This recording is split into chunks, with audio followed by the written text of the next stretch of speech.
Guys, अगर मैं आपसे पूछूं छत को इंग्लिश में क्या कहते हैं, आप सभी स्टूडेंट फटाफट जवाब देंगे कि छत को इंग्लिश में कहते हैं रूफ। तो ये बताइए सीलिंग को इंग्लिश में क्या कहते हैं। अच्छा वो भी छोड़िए, मैं जब पूछूं तोड़ना को इंग्लिश में क्या कहते हैं तो आप बोलोगे ब्रेक। तो प्लग को इंग्लिश में क्या कहे। अच्छा वो भी छोड़िए, तैरना को इंग्लिश में क्या कहा जाता है, स्विम। तो फ्लॉट को इंग्लिश में क्या कहा जाता है। अच्छा वो भी छोड़िए, जानो को इंग्लिश में कहा जाता है गो। तो विजिट का मतलब क्या होता है। अगर आप इसका यूज सही ढंग से नहीं सीखते हैं तो आपकी बेइज्जती हो सकती है। जहाँ पे आपको रूफ का यूज करना है वहाँ पे अगर आप सीलिंग का यूज कर देते हो तो आगे वाला पर्सन आप पे हंसने लगेगा। आगे वाले पर्सन को ये समझ में आ जाएगा कि आपको कुछ नहीं आता है।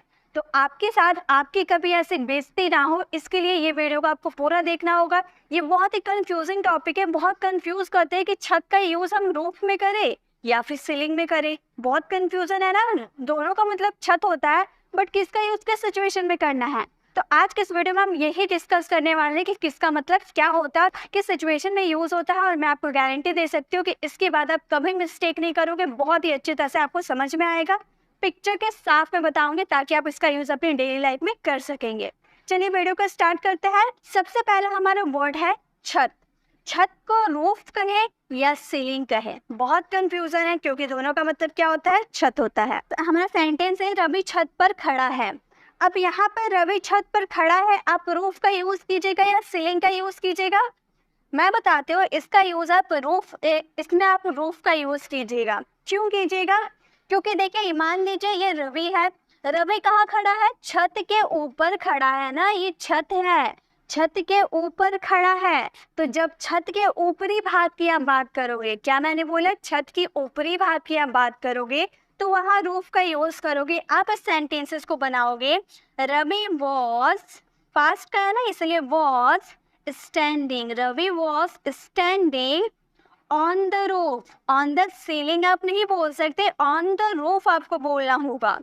तो फिर सीलिंग का यूज कहाँ करें, वो भी चलिए। जैसे पंखा छत पर लगा हुआ है, अब ये जो आपको दिख रहा है पंखा जिस पे टंगा है ये भी तो छत है ना, ये भी छत है। बट क्या ये छत का ऊपरी हिस्सा है, नहीं, ये छत का नीचे का भाग है। अब आप अपना सिर उठा के देखिए, आपके ऊपर पंखा लगा हुआ है और जिस पे पंखा टंगा हुआ है वो भी छत है बट छत का निचला भाग है।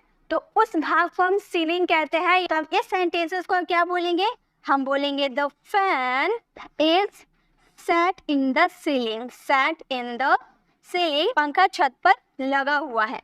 तो ये आपको समझ में आ गया, छत का ऊपरी भाग आप जब बोलोगे तो वहां रूफ का यूज करना, बट छत का निचला भाग को आप बोलोगे तो वहां सीलिंग का यूज करना। जैसे कि मान लो आप बोलोगे कि वो छत पर चढ़ रहा था तो आप बोलोगे he was climbing on the roof. छत पर चढ़ रहा था यानी कि वो तो छिपकली नहीं है जो छत पर ऐसे करके चढ़ेगा, उसका निचले भाग में चढ़ेगा, नहीं, छत के ऊपरी भाग में चढ़ेगा।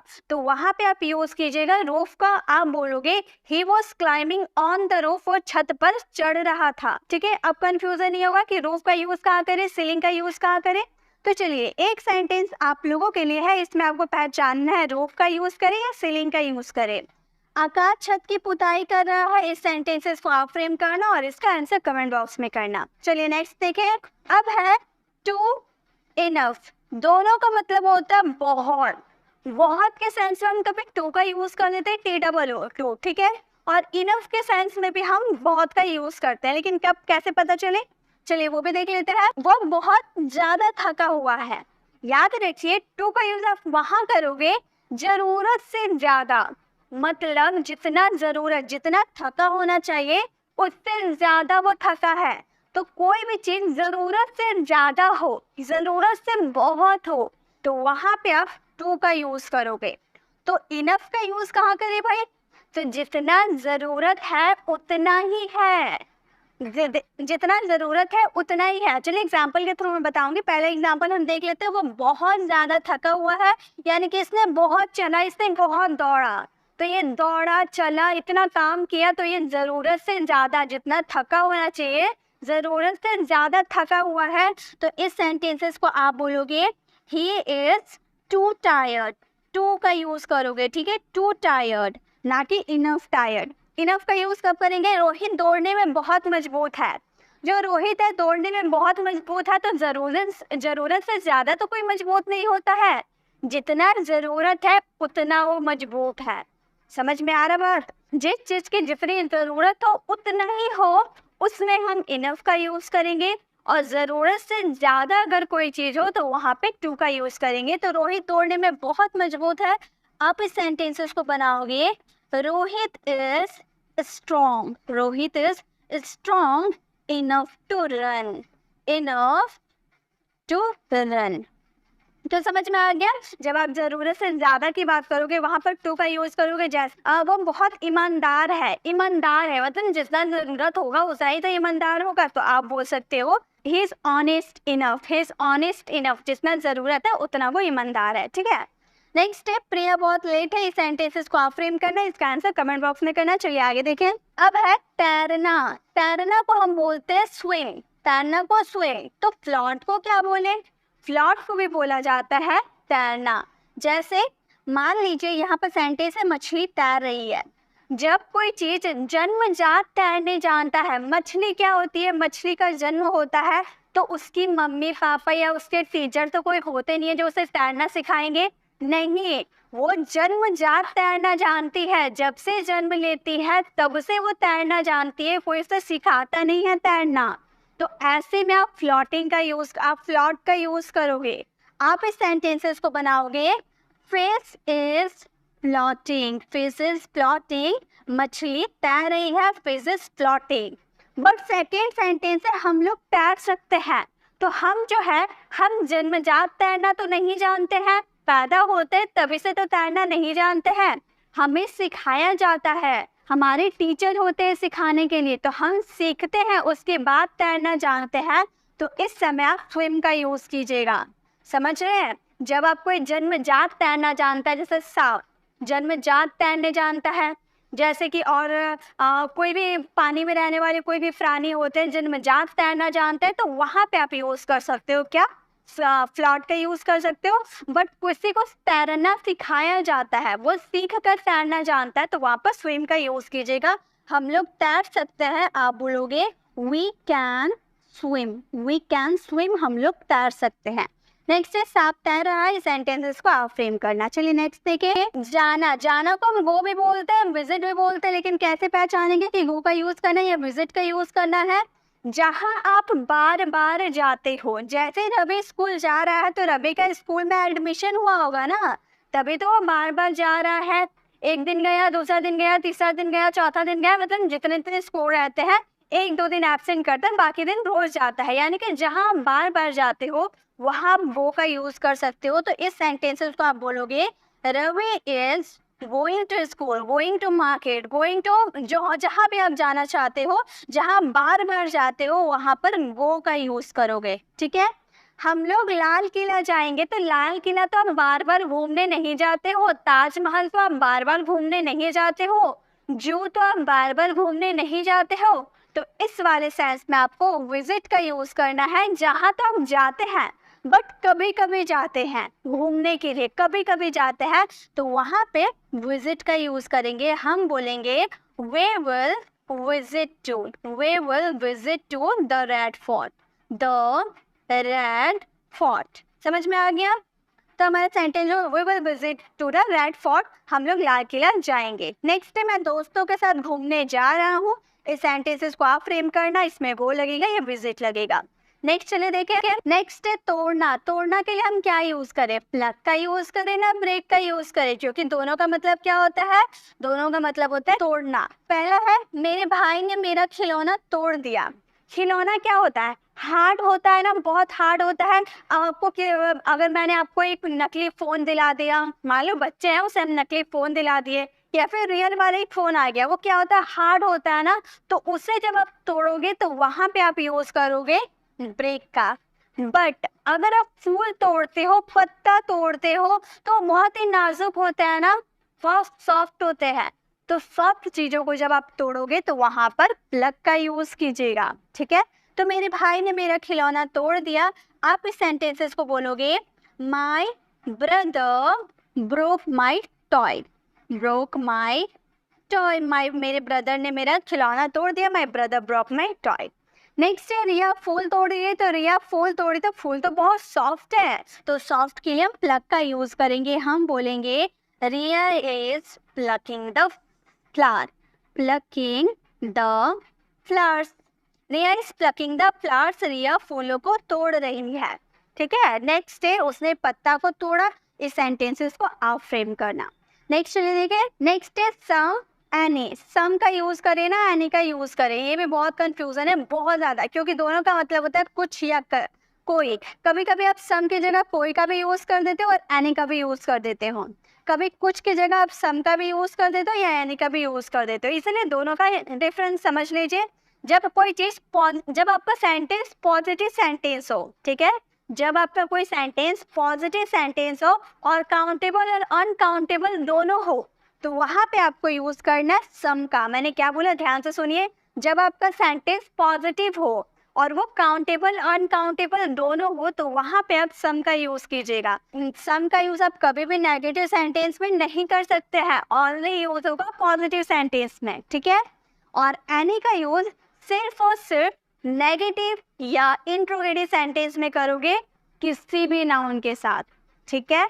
याद रहे, सम का use positive sentence countable uncountable noun के साथ, और एनी का यूज नेगेटिव और इंट्रोगेटिव सेंटेंस के साथ नाउन के साथ, ठीक है। जैसे उसने कुछ फल खरीदी, तो फल क्या आपका नेगेटिव, ये सेंटेंस क्या आपका नेगेटिव है? नहीं, पॉजिटिव है, तो सम का यूज करेंगे, जाहिर सी बात है। तो हम क्या बोलेंगे, सी बॉट, खरीदना यानी कि बॉट सम फ्रूट्स, सी बॉट सम फ्रूट्स, उसने कुछ फल खरीदी। नेक्स्ट है क्या उसके पास कोई किताब है, क्या से स्टार्ट हो रहा है, इंटरोगेटिव सेंटेंस है, यानी कि इसमें क्या लगेगा, एनी का यूज होगा। क्या उसके पास कोई किताब है, तो हम बोलेंगे does he have, does he have any book, does he have any book. यहाँ पे सम का यूज नहीं कर सकते क्योंकि ये इंट्रोगेटिव सेंटेंस है, ठीक है। नेक्स्ट है कुछ लड़के यहाँ आ रहे हैं, इस सेंटेंसेस को आप फ्रेम करना। चलिए नेक्स्ट देखें, नेक्स्ट है बिग एल्डर, दोनों का मतलब क्या होता है, दोनों का मतलब होता है बड़ा, बट कब किसका यूज करना है, तो ध्यान दीजिए, बिग का यूज करोगे जब कोई चीज बनावट में बड़ा हो, जैसे हमारा घर हो गया, वो बनावट में बड़ा होता है, या फिर आपका बैग हो गया तो बनावट में बड़ा होता है, तो या फिर आप कोई फोन खरीदे वो बनावट में बड़ा है, मतलब उसे बनाया गया है बड़ा, तो उस समय आप बिग का यूज करोगे। लेकिन कोई आपसे एज में बड़ा होता है तो उस समय आप यूज करोगे एल्डर का। जैसे यह कमरा बड़ा है, तो ये बड़ा तो है बट क्या ये बनावट में बड़ा है, किसी के एज से बड़ा नहीं है, बनावट में बड़ा है, तो हम इस सेंटेंसेस को बोलेंगे this is a big room, this is a big room. यहाँ पर एल्डर का यूज नहीं कर सकते क्योंकि ये बनावट में बड़ा है। नेक्स्ट है रिया उसकी बड़ी बहन है, तो रिया जो है इसकी बड़ी बहन है, तो एज में बड़ी है ना, बनावट में नहीं, एज में बड़ी है, तो हम इस सेंटेंसेस को बोलेंगे Riya is his Elder sister, रिया उसकी बड़ी बहन है। नेक्स्ट है वो बड़ा फोन था, इस सेंटेंसेस को आप फ्रेम करना। चलिए नेक्स्ट देखें, नेक्स्ट है जरूरत के लिए आप वांट का भी यूज कर सकते हो, नीड का भी यूज कर सकते हो, लेकिन ज्यादातर क्या करते हैं हम चाहना का सेंस में वांट का यूज करते हैं, यानी कि चाहना जब हमारा आएगा तो वांट का यूज कर देंगे, बिल्कुल करेक्ट। चाहने के सेंस में हम वांट का यूज करते हैं, लेकिन जो चीज हम चाहते हैं तो उसकी हमारी जरूरत होती है ना। जैसे एग्जाम्पल, मुझे दूध चाहिए, तो मुझे दूध की जरूरत है इसलिए तो चाहिए, तो जरूरत वाला सेंस तो आ रहा है ना आपका। तो कंफ्यूज नहीं होना है, जब आप अपनी इच्छा बताओगे, अपनी इच्छा से कोई काम करते हो, ठीक है, कोई इच्छा बताओगे मुझे दूध चाहिए, मतलब मुझे दूध की जरूरत है, तो मुझे दूध चाहिए मेरी इच्छा है, तो यहाँ पे आप इच्छा की बात करोगे तो वांट का यूज करोगे। लेकिन जो आपके लिए इम्पोर्टेंट रहेगा, जैसे पढ़ाई करना आपके लिए इम्पोर्टेंट है ना, पढ़ाई करना आपकी जरूरत है, तो वहाँ पे आप नीड का यूज करोगे, ठीक है। तो इच्छा, मुझे दूध चाहिए, मुझे दूध की जरूरत है, तो ये आपकी इच्छा है, तो आप बोलोगे I want milk, I want money, I want book. तो जिसकी आपको जरूरत होगी, जो आप अपनी इच्छा से चाहते हो, तो वहाँ वांट का यूज कीजिएगा। नेक्स्ट है मुझे एक कार की जरूरत है, मान लीजिए आप पैदल रोज आप जाते हो, आप रोज पैदल ऑफिस जाते हो, तो आप थक जाते हो, या फिर आप ऑटो लेकर जाते हो, बहुत पैसा खर्च होता है, तो आपने सोचा कि क्यों ना मैं एक कार खरीद लूँ। आपको कार की ज़रूरत है क्योंकि आप पैदल जाते हो, बहुत पैसा खर्च हो जाता है ऑटो करने से। तो इस समय आपकी ज़रूरत हो गई ना कार, तो आप नीड का यूज़ करोगे। आप बोलोगे I need a car, I need a car, मुझे कार की ज़रूरत है।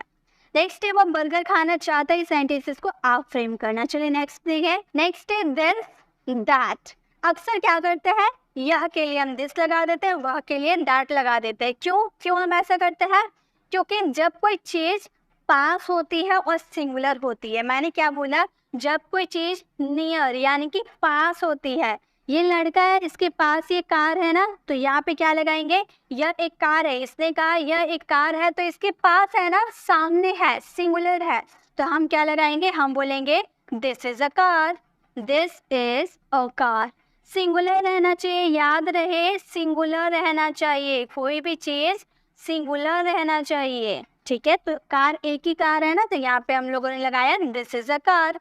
नेक्स्ट है वह एक पेड़ है, तो लड़का देखिए पेड़ से कितना दूर है ना, तो ये हाथ दिखा के बोल रहा है कि वह एक पेड़ है, तो ये इससे दूर है ना, फार है, दूर है, तो यहाँ पे दैट का यूज करेंगे। हम बोलेंगे that is a tree, that is a tree, वह एक पेड़ है, ठीक है। तो जो जब कोई चीज़ सिंगुलर रहेगा और पास में रहेगा तो दिस का यूज करेंगे। जब कोई चीज़ सिंगुलर रहेगा लेकिन दूर रहेगा, फार रहेगा, तो वहाँ पे दैट का यूज़ करेंगे। ये बहुत अच्छा पैन है, इस सेंटेंसेस को आप फ्रेम करना।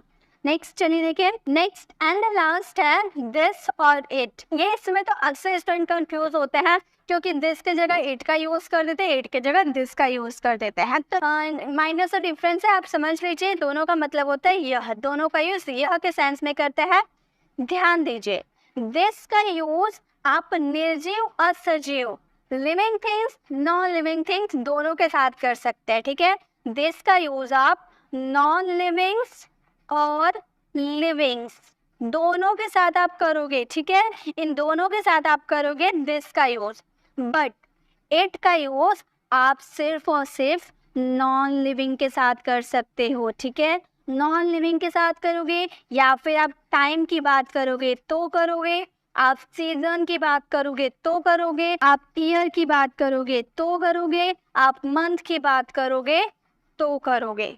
समझ में आया? तो जब आप नॉन लिविंग की बात करोगे, टाइम की, सीजन की, ईयर की, मंथ की, इन सब की बात करोगे तो इट का यूज़ करोगे। बट नॉन लिविंग और लिविंग के साथ आप दिस का भी यूज़ कर सकते हो और नॉन लिविंग के साथ आप इट का भी यूज़ कर सकते हो। एग्जाम्पल, यह एक कार है, यह एक कार है, तो ये तो निर्जीव है ना, ये नॉन लिविंग थिंग्स है, तो यहाँ पे आप दोनों का यूज़ कर सकते हो। आप बोल सकते हो this is a car, this is a car, या फिर आप यहाँ पर इट इज अ कार में बोल सकते हो, कोई दिक्कत नहीं है क्योंकि ये थोड़ी ना लिविंग थिंग्स है, ये तो नॉन लिविंग थिंग्स है। नेक्स्ट है 11 बजे हैं। अब तो हम टाइम की बात करें तो टाइम के साथ तो दिस का यूज़ कर नहीं सकते, हम किसका यूज़ करेंगे, इट का यूज़ करेंगे। तो हम बोलेंगे इट्स 11 o'clock, इट्स 11 o'clock, 11 बजे हैं, ठीक है। याद हो गया? यह एक किताब है, तो किताब तो नॉन लिविंग होता है, इसमें आप क्या यूज़ कीजिएगा, दिस या इट, या फिर दोनों का यूज़ होगा। इसका आंसर आप कमेंट बॉक्स में दीजिएगा। तो ये था हमारे सारे के कन्फ्यूज़न। आई होप आपको ये सारे समझ में आए होंगे। बहुत ही छोटे छोटे डिफरेंस है, लेकिन अगर हम किसी के सामने इसका गलत तरीके से यूज़ करते हैं तो सच में हमारा मजाक बन जाएगा, लोग हमारा मजाक उड़ाएंगे। तो आपके साथ ऐसा ना हो, इसके लिए जल्दी से आप इसे सीख लीजिए, अपने फ्रेंड्स के साथ शेयर कीजिएगा ताकि वो भी सीख पाए, वो भी ऐसी गलती ना करे, उसकी भी बेइज्जती ना